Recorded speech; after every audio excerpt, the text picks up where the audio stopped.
গানটার কথা নিশ্চয়ই আপনাদের মনে আছে, গুজর যায় দিন দিন।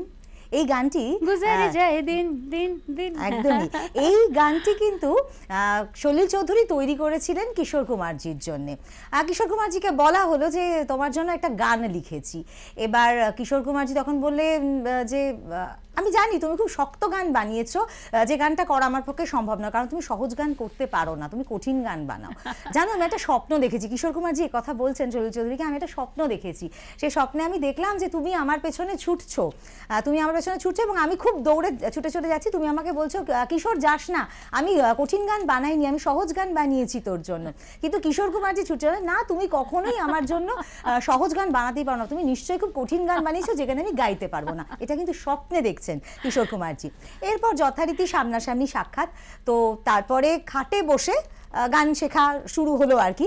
তো গুজর যায় দিন দিন গানটা করে যখন পরের লাইনে গেছে, তখন কিশোর কুমারজির এক্সপ্রেশন হলো যে ধপাস করে খাট থেকে নিচে বসে পড়লেন, বললেন আমি জানি তুমি কখনো সহজ গান বানাতেই পারো না, তুমি কঠিন গানই বানাবে, আর সে গানটা আমি গাইতে পারবো না, আমি নিচে বসেই শিখবো, আমি খাটে বসে শিখবো না, নিচে বসে শেখাবো, তুমি শেখাও।